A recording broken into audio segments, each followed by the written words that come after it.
Hola, ¿qué tal? Mi nombre es Leonardo y es un honor para mí presentarles el tema matrimonio en Roma. Espero serles de ayuda y que lo puedan entender y comprender. Sin más preámbulo, vamos con la presentación.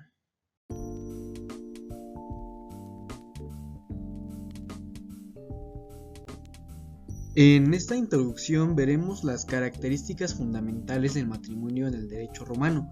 El matrimonio en el derecho romano era una institución fundamental que reflejaba las estructuras sociales y económicas y religiosas de la antigua Roma. Comprender sus características es esencial para entender cómo funcionaba la sociedad romana y cómo evolucionaron sus leyes y costumbres.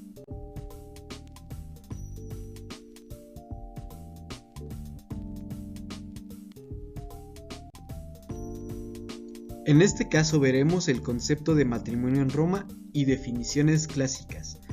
El concepto de matrimonio es que el matrimonio nuptiae o matrimonium se definía como la unión legal entre hombre y una mujer con el propósito de vivir juntos y procrear hijos legítimos. No era simplemente un contrato privado, sino una institución con implicaciones sociales y religiosas.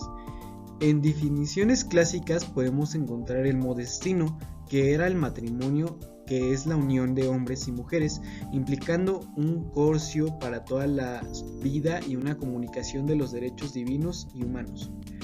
Y la otra son de las institutas de Justiniano, que dice que el matrimonio es la unión de hombre y mujer, conteniendo una asociación indivisible de vida. Ahora les explicaré lo que es la definición de matrimonio en el derecho romano. Según las institutas, el matrimonio nupcias es la unión de un varón y una mujer que establece un régimen inseparable de vida. Modestino en el Digesto define el matrimonio como la unión del hombre y la mujer para la procreación de la descendencia, con derechos divinos y humanos en común. Ahora hablaremos de los requisitos para contraer matrimonio.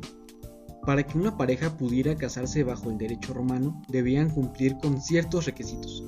Ius connubii. Esta era la capacidad legal para contraer matrimonio. Solo aquellos con esta capacidad podían casarse legalmente. Otra de ellas es la pubertad. Se requería que ambos contrayentes fueran mayores de edad, es decir, que alcanzaran la pubertad, lo cual se consideraba la capacidad natural para contraer matrimonio. Y un consentimiento, porque el consentimiento era fundamental. Si una mujer que era alieni iuris, bajo la potestad de otro, deseaba casarse con un hombre libre romano, el consentimiento debía ser otorgado por su pater familias, quien tiene la autoridad legal sobre ella.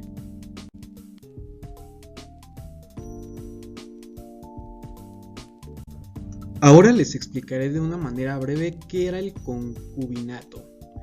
El concubinato en Roma se entendía como una unión entre un varón y una mujer sin la intención de formar un matrimonio o sin el connubium, que es la capacidad legal para casarse. Este tipo de unión carecía de los derechos y obligaciones que acompañaban al matrimonio formal. Ahora explicaré los tipos de matrimonio. Uno de ellos era el cum manu. En este tipo, la mujer entraba bajo la autoridad manus del marido o del pater familias de este. La esposa dejaba de ser parte de su familia de origen y perdía derechos hereditarios allí, integrándose plenamente en la familia del esposo. Esta tenía unas formas de celebración características. Una de ellas era el confarreatio, ceremonia religiosa solemne reservada para patricios, con rituales específicos y presencia de sacerdotes. Otra de ellas era el coemptio, simbólica compra de la esposa mediante una mancipación ante testigos. Otra de ellas era el usus, adquisición de la manus por la convivencia ininterrumpida durante un año, similar a la usucapión. El siguiente es el matrimonio sine manu. La mujer no entraba bajo la manus del marido y mantenía lazos legales con su familia de origen, conservaba su patrimonio y derechos hereditarios, y este tipo se volvió predominante durante la República y el Imperio. Ahora les explicaré las funciones y roles dentro del matrimonio. Uno de ellos era el papel del pater familias, en el cual el pater familias ejercía una autoridad sobre todos los miembros de la familia, incluyendo decisiones sobre matrimonios de hijos bajo su potestad. Eh, una que quiero destacar es la situación jurídica de la mujer. En el matrimonio cumano, la mujer estaba bajo la autoridad del marido, similar a una hija. En el matrimonio sine manu retenía autonomía legal y patrimonial, permaneciendo bajo la patria potestad de su padre. Otra de ellas era el dote. 2. La dote era un conjunto de bienes que la esposa o su familia aportaban al matrimonio para ayudar con las cargas económicas. En caso de divorcio, la dote debía ser devuelta bajo ciertas condiciones. Ahora haré un análisis del funcionamiento del matrimonio en Roma. Quiero destacar la institución social y económica, en el cual el matrimonio era esencial para la transmisión de patrimonio y nombre familiar. Las alianzas matrimoniales podían consolidar posiciones sociales y políticas. Otra que quiero destacar es la flexibilidad legal, la ausencia de formalidades estrictas en el matrimonio sine manu y la facilidad para divorciarse muestran una cierta flexibilidad legal que permitía adaptarse a las necesidades personales y familiares. Otra de ellas es el rol de la mujer.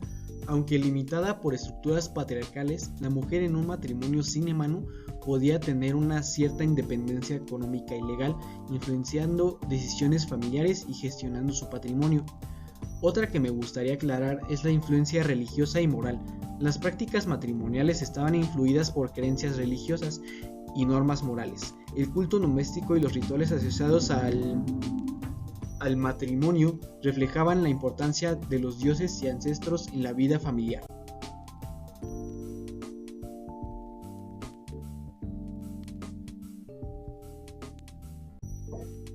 Cabe aclarar que como todo tuvo su evolución histórica, quiero hacer énfasis en la influencia de leyes y reformas. Las leyes de Augusto, como la Lex Julia y la Lex Papia Poppae, que incentivaban al matrimonio y la procreación, penalizando el celibato y promoviendo sanciones por adulterio. Otra es la cristianización del derecho. Con la adopción del cristianismo, el matrimonio empezó a ser visto como un sacramento y se promovió la indisolubilidad del vínculo matrimonial. Otro punto son los cambios sociales. La transición de una sociedad republicana a una imperial y luego cristiana afectó profundamente a las prácticas matrimoniales, reflejando cambios en valores y estructuras familiares.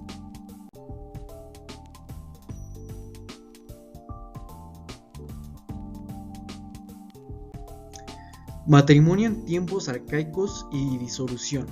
En tiempos arcaicos, el matrimonio en Roma se consideraba un vínculo sagrado y dignísimo, donde el varón y la mujer compartían todo lo que eran y poseían. La disolución del matrimonio en esa época era compleja, ya que la unión estaba considerada como un compromiso vital y no podía ser fácilmente disuelta. Sin embargo, si una pareja casada deseaba disolver su matrimonio, la ley romana contemplaba ciertas circunstancias y requisitos. Una de ellas era la Lex Julia de Maritandis Ordinibus y Lex Papia Poppae. Estas leyes impusieron sanciones a los varones que no se casaran entre los 20 y 60 años y a las mujeres que no lo hicieran entre los 20 y 50.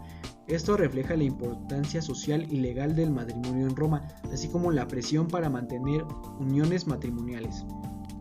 Algunas causas de divorcio en tiempos más tardíos, el divorcio se convirtió en una práctica más común, pero en los tiempos arcaicos la idea de disolución del matrimonio era menos frecuente y estaba sujeta a condiciones estrictas. No obstante, si se producía, podía ser iniciado por el esposo o la esposa, aunque los hombres tenían más libertad en este aspecto.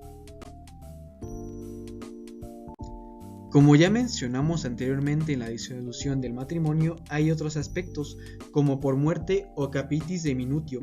La muerte de uno de los cónyuges o la pérdida de la ciudadanía romana disolvía el matrimonio. Otro de ellos era el divorcio, y quiero explicar dos, que era el divortium y repudium. Divortium, separación de mutuo acuerdo, y repudium, disolución unilateral mediante notificación al otro cónyuge. Inicialmente el divorcio era restringido y socialmente desaprobado, pero con el tiempo se volvió más común y legalmente sencillo, reflejando cambios en las costumbres y estructuras sociales.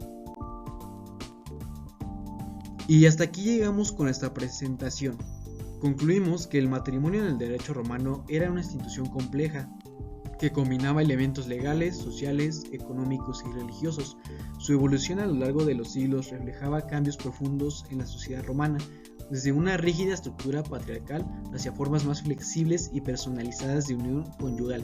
Comprender sus características fundamentales nos permite apreciar cómo los romanos concebían la familia, la propiedad y las relaciones sociales, sentando las bases para sistemas jurídicos posteriores. Y con esto acabamos nuestra presentación. Muchas gracias por su atención.